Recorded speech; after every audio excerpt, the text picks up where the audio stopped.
Here's a truly pop quiz to illustrate a key trend of recent years: the increasing inequality of income. Just one question: which of these three graphs best depicts the Oprah Winfrey supply curve? Designer of the quiz, Northwestern professor Robert Gordon. This is really easy.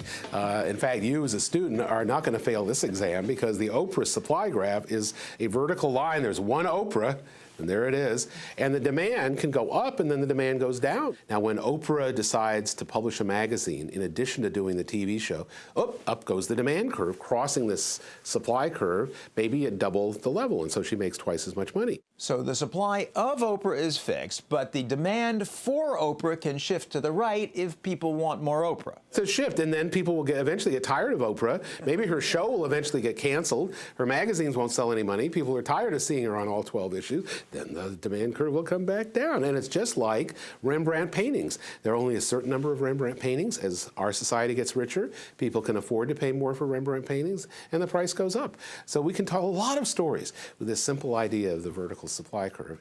The main story Gordon wants to tell is why those with unique abilities, like Oprah's, or unique possessions, like Rembrandt's, will make dramatically more money if the demand for them grows.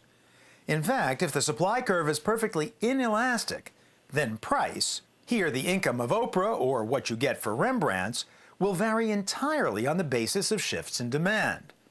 And the richer an economy gets, all else equal, the more demand there will be for the work of Oprah or Rembrandt.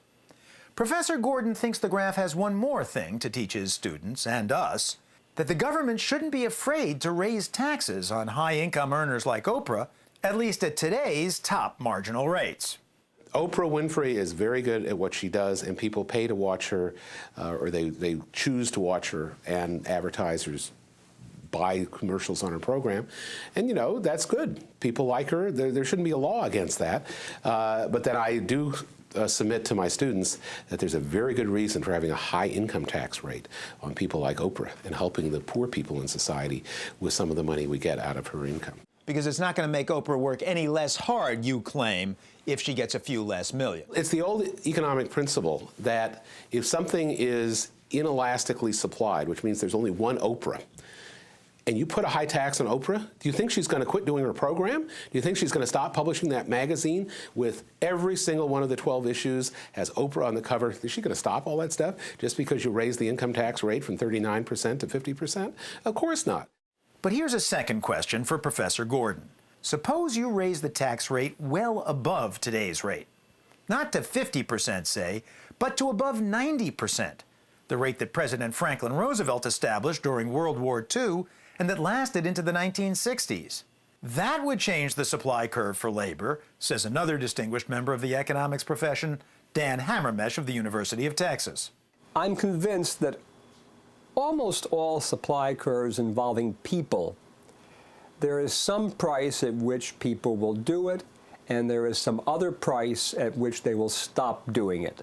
For example, it's not like something which has been made in the past which no longer can be manufactured, like Rembrandt paintings. Rembrandt's not doing anymore, nor is Renoir, for example.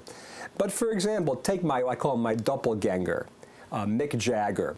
My double, okay? Mick is exactly my age. He was an economics major in college. Now, Mick is probably making $100 million a year off his services, which he well deserves. And the question is, would Mick ever stop doing what he does?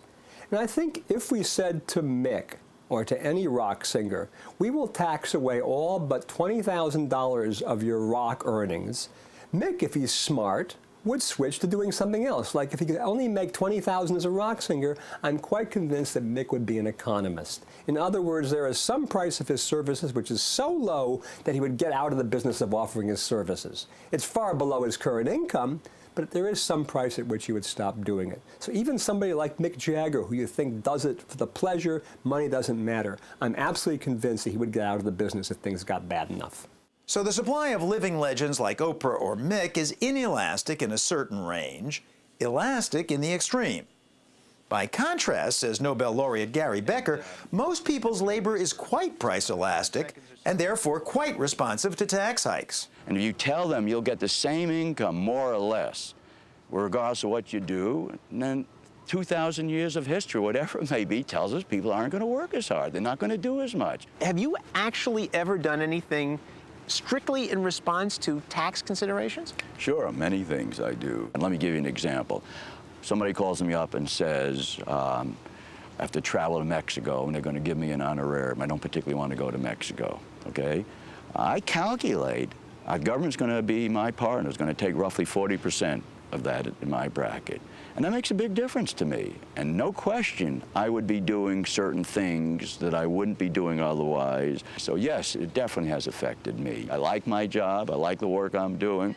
If I got paid much less, I'd still be a professor and do research. But it doesn't mean it doesn't have significant effects on my behavior at the same time. I think it does. Moreover, economists like Gary Becker think taxes have significant effects on almost everyone's behavior. But of course, Professor Gordon's original question is about the super rich. How elastic is Oprah's price elasticity of supply? So suppose you were a gazillionaire celebrity and your tax rate increased from 40 to 50%. Would you produce less? In other words, how would your supply curve be drawn?